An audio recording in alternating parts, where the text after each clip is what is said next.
What is up, guys? Welcome into yet another edition of Benstant Reaction, a spinoff of the Ben Garcia Show where we react to a game, a story, a breaking news in the NFL, in this NBA sports landscape. Maybe it's a big trade. Whatever it is, we are reacting to it. We call it Benstant Reaction. We call it the spinoff from the Ben Garcia Show. And today we are reacting to the Arizona Cardinals losing to the Seattle Seahawks. And honestly, this game was a shellacking. The Seahawks completely controlled this game. The Cardinals had a chance in this game multiple times, to get themselves back into it. They did not take advantage of that.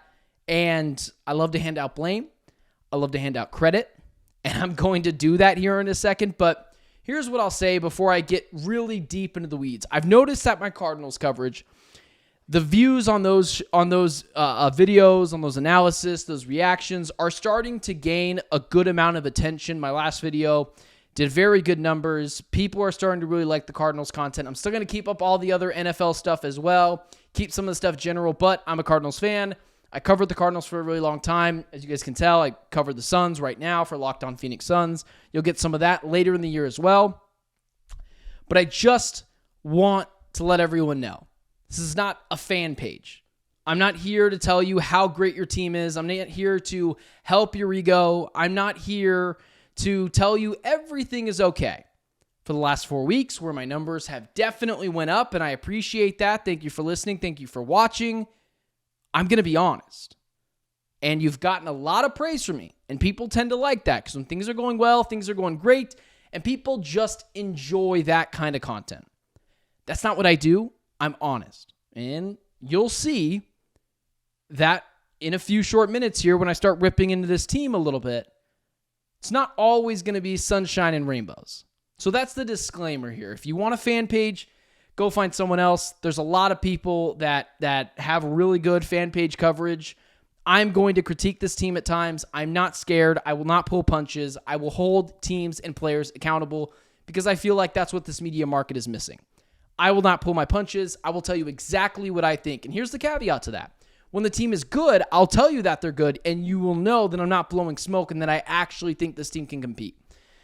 But when the Cardinals are coming off of a really bad loss, I mean, this had W written all over it, and now they do not lead the division anymore. They do not technically control their own destiny. Now they got to figure out a way to get wins in other places. They still have a Seahawks Geno Smith game coming up in a few weeks here. But now they turn their attention to the Vikings. But before we do that, let's start assessing some blame. This game from the get-go, I wonder what the Arizona Cardinals were doing all bye week long. I understand the players take time off. They go see family. They go see their friends. They get away from the game. That is absolutely what you should do in the first week of that bye week, clearly. I'm not breaking any news. But the coaching staff does not deserve time off. They're not out there beating up their bodies. This is in-season preparation. They had 2 weeks to prepare for Geno Smith, and they didn't do a good job of it. They should have won this game. They should have got their team ready. But what happened in this game is the Cardinals were starting to feel themselves a little too much.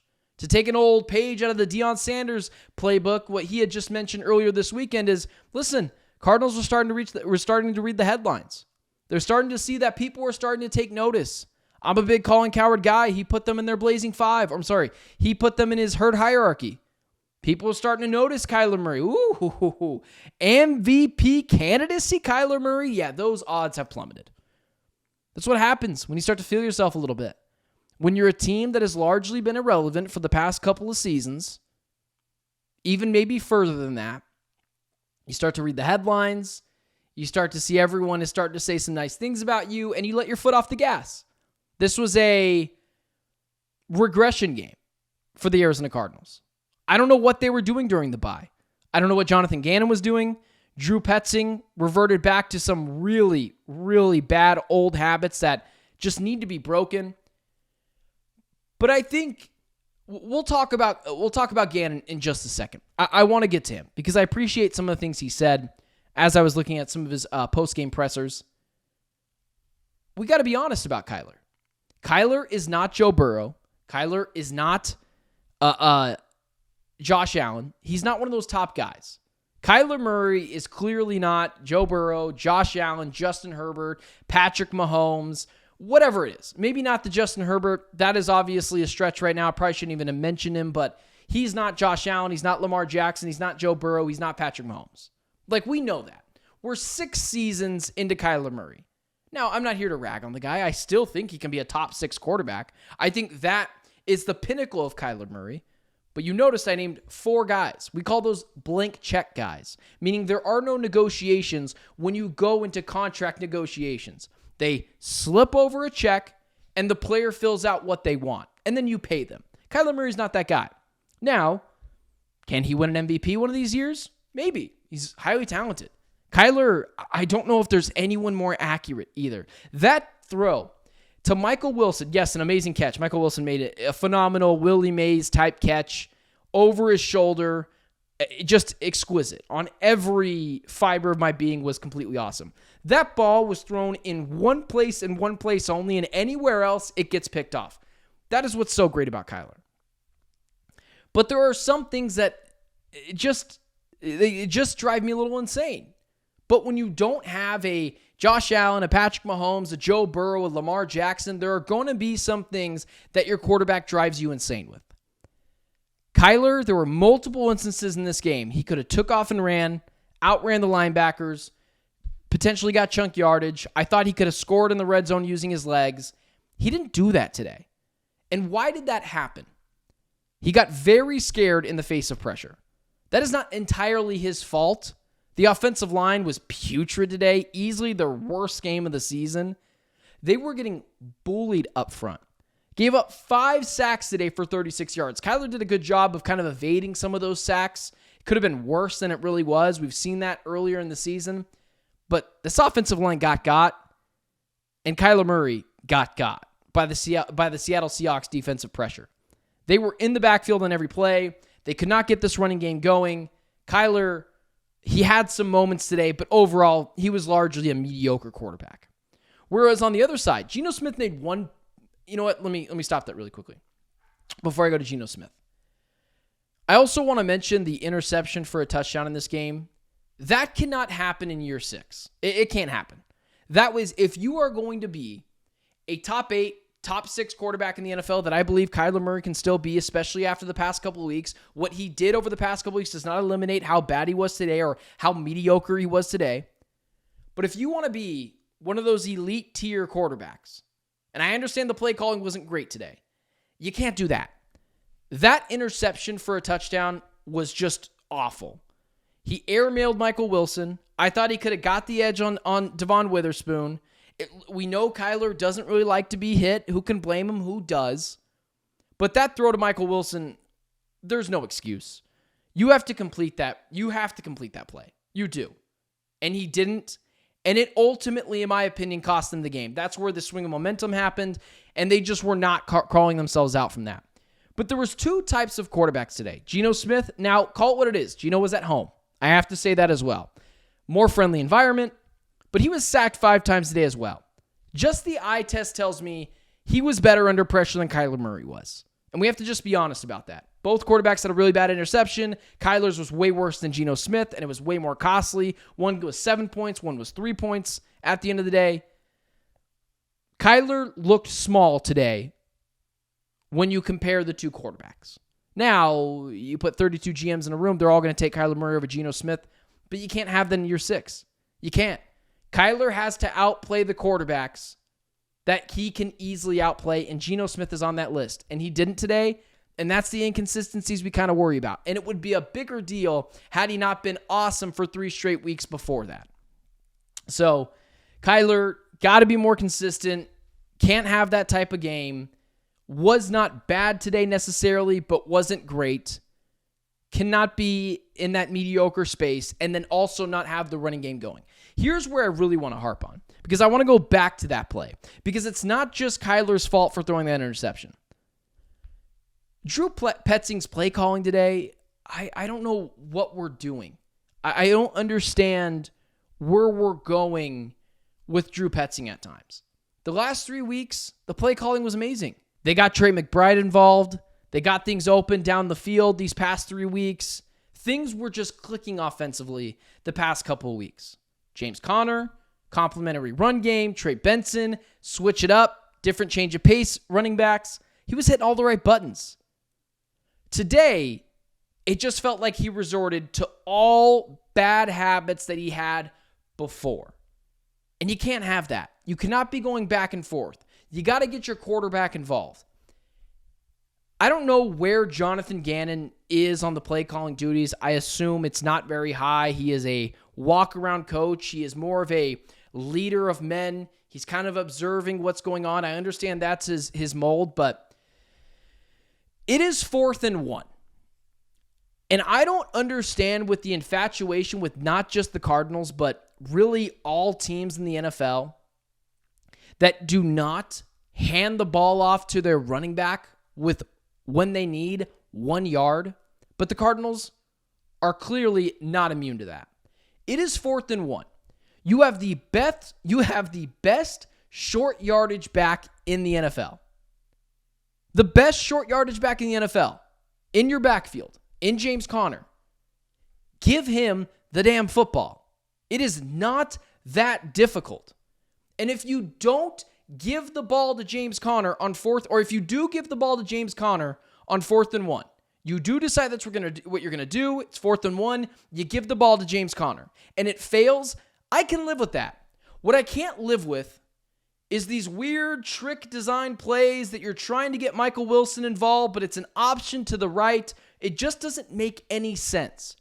We've had this issue all year, whether it was bringing in Clayton Tune for quarterback sneaks for God knows what reason, or bootlegs to the right where Kyler Murray kind of gets shoot off to the side and he's either trying to make something happen in open field against a good cornerback, or he's trying to throw a play over the top to Michael Wilson.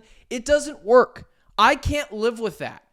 Give James Conner the ball on the 1 yard line. I'm sorry, on the 1 yard line too, but give James Conner the ball in a short down and distance scenario. I'm so sick of 4th and 1 and the Cardinals throwing the football. If you don't get it, I can live with it. But you have the best short yardage back in the NFL, and you're not giving him the football. That is inexcusable. It is at this point, I think week 12, week 13. You can't have that anymore. And then finally, Jonathan Gannon. What I would have ripped Jonathan Gannon more of a new one had I not already seen. I had to do some other things before I filmed this. I had to do Locked On Suns before this. Those are my professional obligations, but I was able to see some of the quotes that Jonathan Gannon had after the presser. It seems like this was a wake-up call for him. And although they were feeling themselves and reading the headlines and getting super high up on their horse, Jonathan Gannon took blame for it. And that's what I need to see. Now, this cannot be a consistent thing. We cannot have these sort of efforts like we had against the Packers and now against the Seahawks where Jonathan Gannon says, it's on me. Get your team ready. What were you doing during the bye week? The players are the ones that get to have the time off during the bye week, not you. You're not putting your body on the line every single week playing car crash simulator.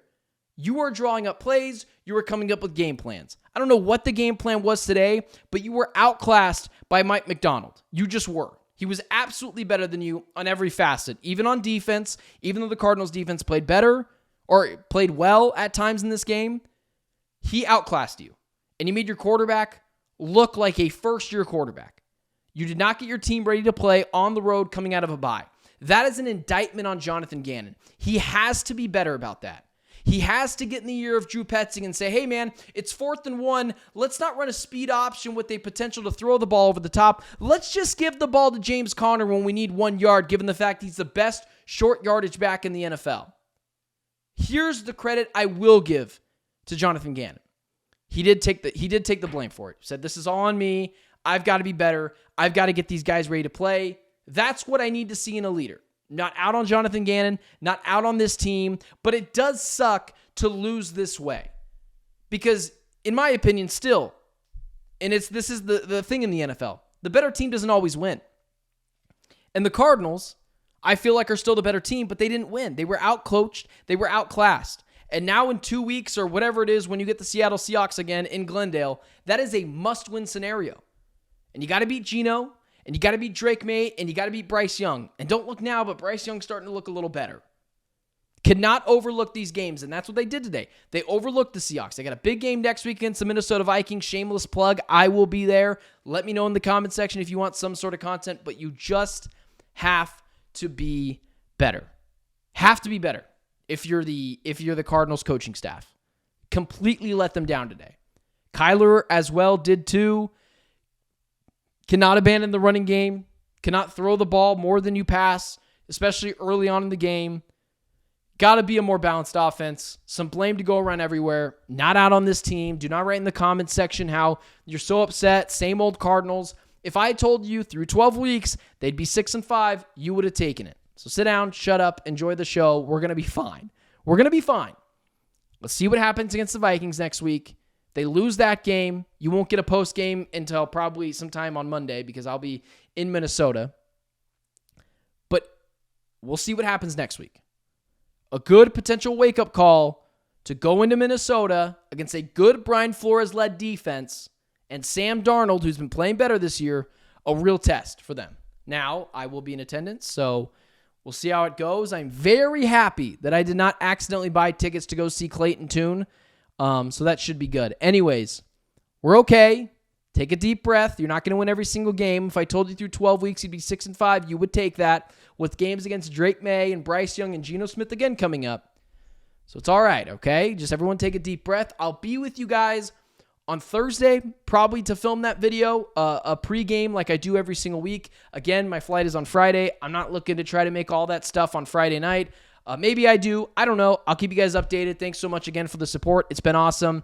Cardinals are going to be okay. I'll talk to you guys soon, and you guys will get a full show probably sometime probably sometime tomorrow or on Tuesday. So be on the lookout for that. Cardinals are good. Everything is good. The vibes are okay. This team is going to be all right, and I still think the playoffs are in their reach.